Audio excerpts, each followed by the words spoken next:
नमस्कार न्यूज 18 महानगर को स्वागत करुछि नीतीश मोदी देखिबा संपूर्ण खबर। महाशिवरात्रि पूर्व टुटिला विवाद बहु दिन बंद होइथिबा पारंपरिक हांडी भंगा यात्रा करबाकू प्रशासन देला अनुमति। एहापरे प्रभु लिंगराजों जागर यात्रा सुरुखुरुरे सारिबाकू सहमति दैछन्ति लिंगराज मंदिरर 3 निजोग। गुरुवार निर्धारित समय राति 10 उठिब महादीप। सरकार एसओपी अनुसार पालन कर महाशिवरात्रि। भोर 3टारू द्वार फिटिबा परे 4टारू आरंभ हेब साहाड़ मेला दर्शन। कोविड कटकणा भितरे बेढ़ारे दीप जाली पारिबे भक्त।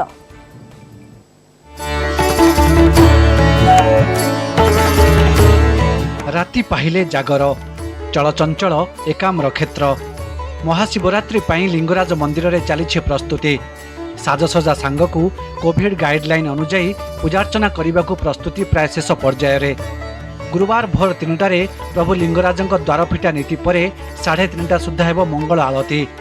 भोर 4टारू आरंभ हेब साहाण मेला दर्शन। धाड़ी दर्शन पर अनुमति मिलिथिबारु कोटितीर्थ लेन रु आरंभ होइछि बैरिकेड। पादहरा पुष्करिणी बैरिकेड दे सिंहद्वार रे प्रवेश करिवे भक्त आ उत्तर द्वार दे प्रस्थान करिवे। प्रवेश पथरे सैनिटाइजेशन थर्माल स्क्रीनिंग और मास्क चेकिंग कड़ाकड़ी करा जायछि। 60 वर्षरू अधिक व्यक्ति और 12 वर्षरू कम पिलांकु दर्शन करने को छड़ा जीव नहीं। गर्भगृह को प्रवेश मना होइथिबा बेले भक्त माने आड़काठ पाखरू प्रभु लिंगराजंक दर्शन करिवे। मंदिर भितरे भोगराग को बारण करा जायछि। राति 10टारे महादीप उठियो बोली नीति निर्घंट होइछि। भक्त माने भितर जाई दर्शन करिवे एवं सेमाने भी भितर जाइकरी दीप जाली पारिबे। किंतु कोविड रो जो गाइडलाइन अछि सामाजिक दूरत्व बजाय रखिबे 6 फुट दूर रे बसिबे ताकू पालन करी सेमाने भक्त माने दीप जाली पारिबे। धाड़ी दर्शन करा पई व्यवस्था करा। सेवायत मंदिर प्रशासन मध्य लगी रही विवाद को नहीं बुधवार सकाळे किछि समय पाई देवनीति बंद रहिथिला। दीर्घ दिनरू बंद रही हांडी भंगा यात्रा चलित वर्ष ठारू चालू करने को निष्पत्ति नियाजिबा परे 3 निजोग खुशी होइछन्ति। महाशिवरात्रि रे समस्त नीतिकांति सठिक समय रे करने को 3 निजोग सहमति प्रदान करिछन्ति। एथिसह मंदिर बेढ़ारे भक्त माने सामाजिक दूरता रक्षा करी दीप जाली पारिबे बोली प्रशासन पक्षरु कुहा जायछि। खाली गोटे कथा कहबी हमर ऑनरेबल हाई कोर्ट जा ऑर्डर अछि आ सिविल कोर्ट रो ऑर्डर अछि से अनुसार आम समाधान करू बोली बर्तमान हमर डिसाइड हैला। मु भावुची आमर प्रॉब्लम हम ना हांडी यात्रा हम लिंगराज परंपरा किभली रक्षा हम देवतर परिशेष आलोचना पर प्रतिश्रुति देले हांडी भंगा यात्रा जेमिति हेले एथर पालन करा जिवो। से समस्त प्रकार व्यवस्था करेंगे। जहाँ जहाँ आईन अच्छी बाटर जा परामर्श देते जहाँ काली सब योजना आमर कराई नीति निघंट कराई से अनुसार आम प्रतिश्रुति देचु। आमर जहाँ विभिन्न दाबी थिला दाबी उपर आलोचना होती आलोचनार देवतर कमिशनर निष्पत्ति नहीं अति शीघ्र तार समाधान करा तेणु करें सतोष अच्छु। प्रतिवर्ष भली एवर्ष भी फूल झलसिब लिंगराज मंदिर। ओडिशा फ्लोरिस्ट एसोसिएशन पक्षरु प्राय 70,000 टंकार फूल लागिछि मंदिर सजारे। प्रतिवर्ष 5 ରୁ 6 लाख टंकार फूल लागुथिबा बेले एवर्ष कोरोना पई कमिछि फूल। भुवनेश्वरରୁ कैमरामैन सुश्री सुलोचनाଙ୍କ सह Nirupama Behera news 18 Odia.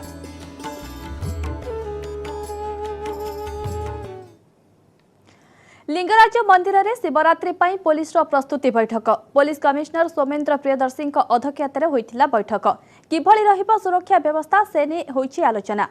Covid guideline अनुसार सुरक्षा व्यवस्था ग्रहण उपरे चलीछि आलोचना। किभली रहिबो सुरक्षा व्यवस्था स्थिति समीक्षा कले पुलिस कमिश्नर।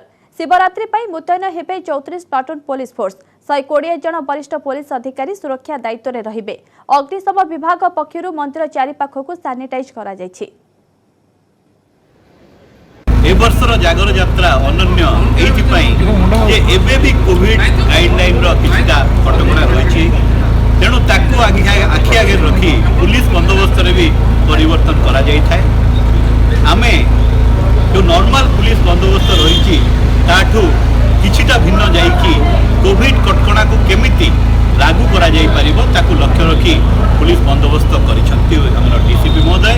ए बंदोबस्त प्राय 120 रु ऊर्ध्व ऑफिसर रही 5 जन अतिरिक्त डीसीपी रही सुपरवाइज करने को डीसीपी प्रत्यक्ष तत्वावधान में अरेंजमेंट हम 120 प्राय ऑफिसर रही 34 प्लाटून फोर्स लगे। कोविड कटकणा भितर चलित वर्ष पुरी लोकनाथ पीठरे अनुष्ठित हेबाकु जाउछि जागर यात्रा। ବ୍ୟାରିକେଡ୍ ଦେଇ ଭକ୍ତମାନେ ଦର୍ଶନ କରିବାକୁ ବ୍ୟବସ୍ଥା ହୋଇଥିବା ବେଳେ ଦୂରତ୍ୱ ରକ୍ଷା କରି ଦୀପ ଜାଳିବା ପାଇଁ ମେଳା ପଡ଼ିଆରେ ପ୍ରଶାସନ ପକ୍ଷରୁ ହୋଇଛି ବ୍ୟବସ୍ଥା। ଭିତରକାଠ ନିକଟରେ ଦର୍ଶନର ବ୍ୟବସ୍ଥା ହୋଇଥିବା ବେଳେ ଗମ୍ଭୀରା ଦର୍ଶନ ବନ୍ଦ କରାଯାଇଛି। ଭୋର 4ଟାରେ ଉଠିବ ମହାଦୀପ।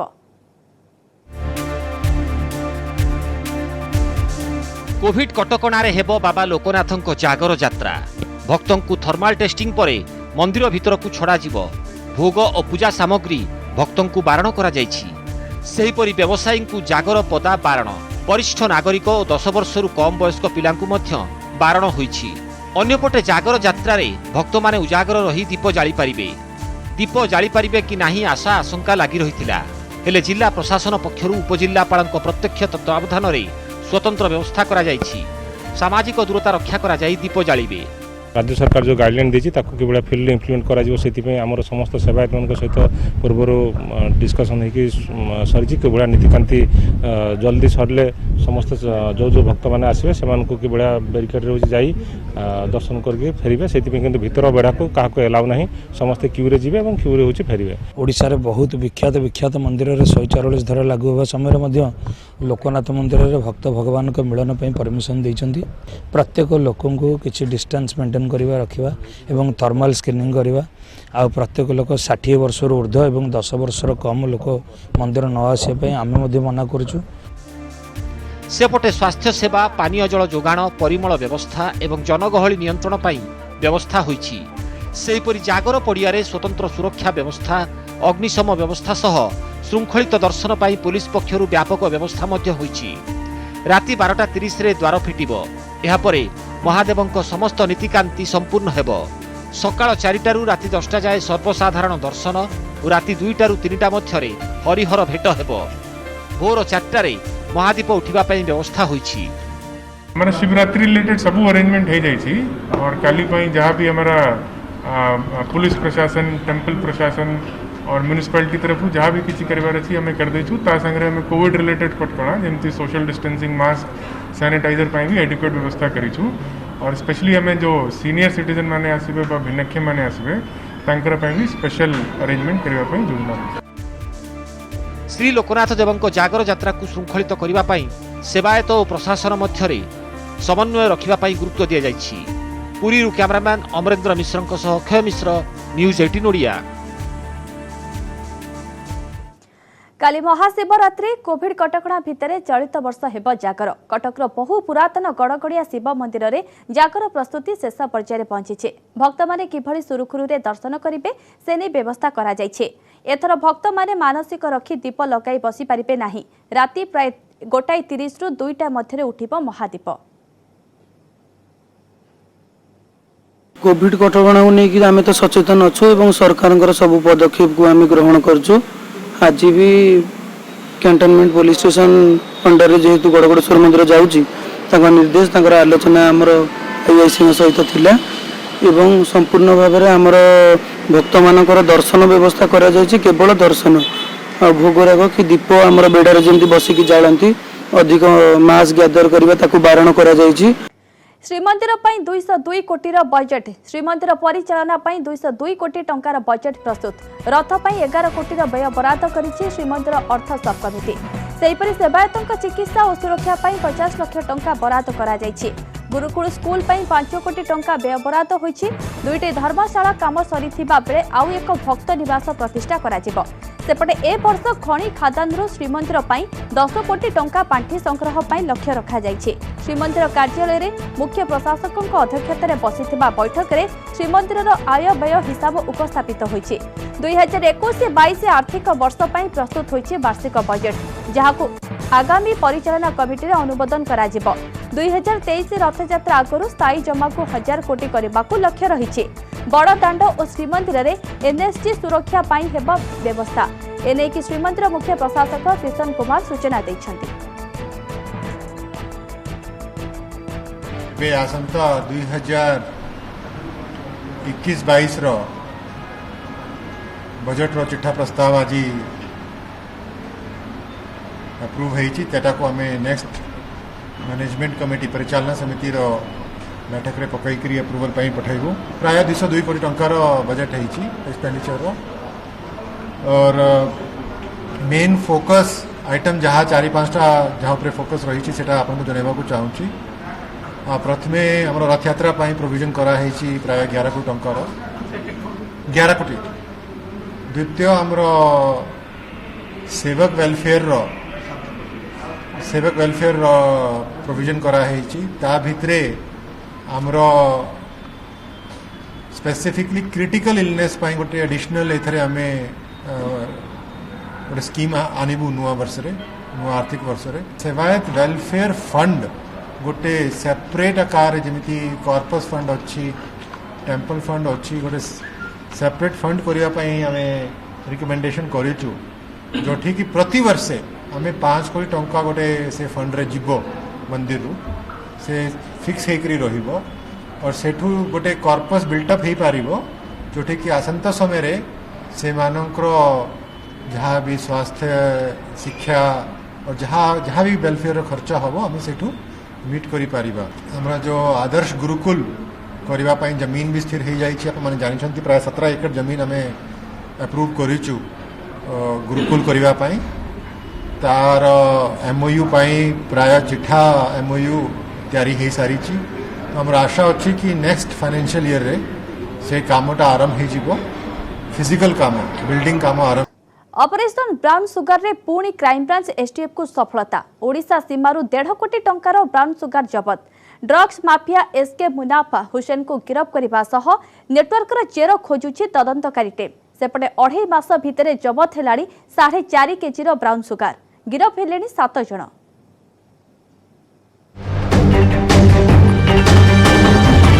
एसटीएफ हाथ में ड्रग्स माफिया ग्राहक होई आसिले ड्रग्स माफिया को धरिले। आंतराज्य माफिया ठारू धड़ा जहर जबत धड़ा जहरर मूल्य 1.5 कोटी टंका। एसटीएफ हाथ में ड्रग्स माफिया ग्राहक होई आसिले ड्रग्स माफिया को धरिले। आंतराज्य माफिया ठारू जबत है 1.5 कोटी टंकार धड़ा जहर। जबत धड़ा जहरर परिमाण 1.5 केजी। सोमवार समय राति 9टा। स्थान ओडिशा कोलकाता सीमार लक्ष्मणनाथ चेक गेट। ड्रग्स चोरा चालाण पर योजना करिथिला drugs mafia SK Munaf Hussain. मूलचाल चलीथिबा बेले मुनाफ उपरे मारी बसिला एसटीएफ।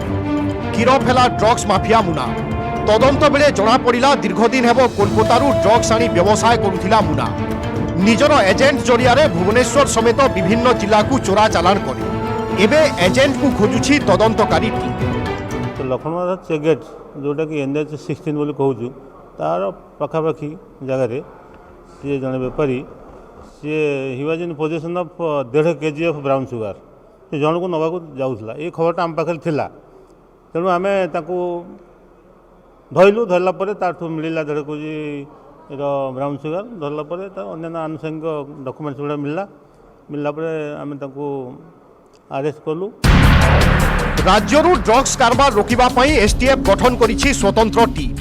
2021 रु एबे सुद्धा जबत हेलानी 4.5 केजी धड़ा जहर। 7टी मामला रे गिरफ हेलेनी 7 जण माफिया। अधिकांश ब्राउन सुगर कोलकातारू आसुथिबारू कोलकाता जिबा पई अंटा भिड़छि तदंतकारी टीम। तार बहुत एसोसिएट अछंती आमे जा इन्वेस्टिगेशन जानिलु सेमान सब खोजाखोजी सब चलीछि आ गला 2 मास मध्यरे हमर गोटे ये नार्कोटिक्स ड्रग उपर गोटे रेड स्पेशल ड्राइव जारी होती। गत 2 मास धरी आम ये संक्रांत 7टा मकदमा कलुणु 7 जन को अरेस्ट करूँ एंड 4.5 केजी ब्राउन सुगर जबत करूँ एवं 2000 केजी गांजा मध्य जबत करूँ। 2020 रो रेकर्ड कहूछि 30 केजी रु अधिक ब्राउन सुगर जबत होइछि। तेबे प्रश्न उठुछि ब्राउन सुगर किंगपिन पाखरे केबे पहुंचिबो क्राइम ब्रांच एसटीएफ। ड्रग्स आसुथिबा राज्यर पुलिस सहित जोगाजोग काहीकि करुनी तदंतकारी टीम। भुवनेश्वर कैमरामैन चेतन सहित दीपक सामल न्यूज 18 ओडिया। बीएमसी पक्षरु पुणी आदाय हेबो यूजर्स फी। कठिन वर्ज्यवस्तु परिचालन बाबद रे आदाय हेबो एही फी। राजधानीर विभिन्न अंचल एवं व्यावसायिक क्षेत्र पई भिन्न रहिबो फी स्लैब। हाईकोर्ट मामला उठिबा परे फी आदाय नै तत्पर होइछि बीएमसी। सेपटे पूर्व परी यूजर फी को नै उठिलाणी प्रतिवादर स्वर।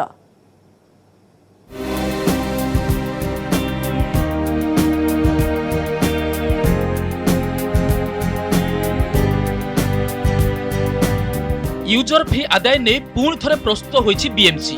फी को विरोध करी 2017 रु हाईकोर्ट रे मामला थिला। मामला उठिबा परे एबे पुणी यूजर्स फी आदाय पई प्रस्तुत होईछि बीएमसी। रेसिडेंशियल अंचल सह होटेल, रेस्टोरेंट, वेंडिंग जोन एवं राजीव आवास योजना अधीन रे थिबा बस्ती बासिंदांक ठारू एई फी आदाय करा जिवो। रेसिडेंशियल अंचल रे सर्वाधिक 125 टंका फी आदाय हेबो। बस्ती अंचल रे 50 टंका फी देबाकू पड़िबो। सहरर परिमल बाबदरे वार्षिक 60 रु 70 कोटी टका खर्च होउछि। तेणु उन्नत मानर सेवा पई सहरवासी ठारू यूजर्स फी आदाय करा जाउछि बोली बीएमसी कहिछि। वर्तमान प्राय 30 कोटी टंकार बकेया फी आदाय पई लक्ष्य रहिछि। यूजर फी रेगुलेशन 2015 रे 15-16 रु एटा लागू होइतिला। बहुत जन नागरिक मध्य अप टू 16-17 दे देइचंदी यूजर फी। मेनली एटा हमर जो सैनिटेशन पई जो एक्सपेंसेस होउची सॉलिड वेस्ट मैनेजमेंट में एटा ता ऊपर अछि। सेपटे यूजर्स फी नै पुणी थरे प्रतिवादर स्वर उठिछि। होल्डिंग टिकस नारे लोकंक ऊपर अर्थ बोझ लदिछि बीएमसी। जदि विकास पाई होल्डिंग टिकस देउछु पुणी यूजर्स फी काहेकि बोली प्रश्न करिसंती राजधानीवासी। सेपटे पूर्वतन कॉर्पोरेटर कहिसंती सहरर उन्नति पाई समस्तक भागीदारिता आवश्यक। एने विभिन्न सेवा पाई फी देबाकू पड़िबो। जो होल्डिंग टैक्स आदाय होउची होल्डिंग टैक्स जो परिमाण आदाय होतला वर्तमान 20-30 होल्डिंग टैक्स आदाय। होल्डिंग टैक्स रे मध्य आपण लाइट, डेवलपमेंट, रास्ता घाट, ड्रेन एवं स्टोरेज एवं अलिया उठिबा ए मध्य इतर इंक्लूड होउची। जदि विकास कार्य निमंते समस्त होल्डिंग टैक्स रे समस्त प्रकार जिनिस आदाय होउची पुणी यूजर्स भी आदाय होबार कारण कोन? घर को घर बुली आवर्जना संग्रह, बैटरी गाड़ी रे आवर्जना को कंपोस्ट सेंटर रे पहुंचाइबा, आवर्जना पृथकीकरण करने भली परिमल क्षेत्र में बहु मात्रा रे अर्थ व्यय होउची। तथापि आहुरी विकास जरूरी। तेणु सहरवासी को एथिरे सहयोग करने को पड़िबो बोली कहिछि बीएमसी। भुवनेश्वर शुभलक्ष्मी बळ, न्यूज 18 ओडिया। जारी रही खरार प्रकोप। भारत अधिकांश स्थान में 37 रु 39 डिग्री मध्य रहुथिबा बेले गुरुवार मध्य प्रबल खरा अनुभूत हेबो। 13 और 14 तारिख में पाग कोहला हेबा सहित तापमात्रा कमिबो बोली पाणीपाग विभाग आकलन करिछि। हल्का वर्षार मध्य संभावना रही। 13 तारिख में बरगढ़, झारसुगुड़ा, सुंदरगढ़, केन्दुझर, मयूरभंज रे हल्का वर्षा हेबो। गत 24 घंटा रे बौद्ध रे सर्वाधिक 39 डिग्री तापमात्रा रेकर्ड होइछि। सभी जिला में ड्राई वेदर था और मैक्सिमम टेम्परेचर बोथ में हुआ हाईएस्ट 39.0, मिनिमम 17.0 डिग्री सेंटीग्रेड आज हुआ है हमारा फुलबानी एंड सुंदरगढ़ में। और अभी हमारा मैक्सिमम टेम्परेचर जो है उत्तर उड़ीसा का मोस्ट ऑफ द प्लेसेस में ही स्वाभाविक का आसपास है। इंटर उड़ीसा में कुछ कुछ जगह में हमारा 2 to 3 डिग्री तक स्वाभाविक से ज़्यादा है। अभी हमारा अगला 5 दिन के लिए जो फोरकास्ट रहेगा, अगला 5 दिन में मोस्ट ऑफ द डिस्ट्रिक्ट्स में ही ड्राई वेदर रहेगा।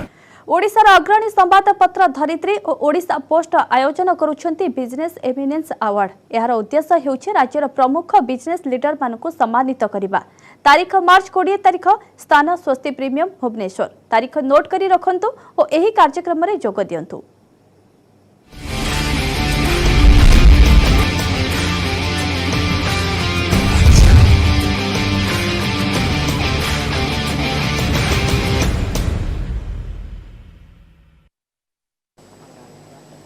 कोविड महामारी परस्पर मध्य सहयोग भावना को सुदृढ़ करिछे, जहा द्वारा पूरा देश एकजुट होई एहार मुकाबिला करि पारिबो।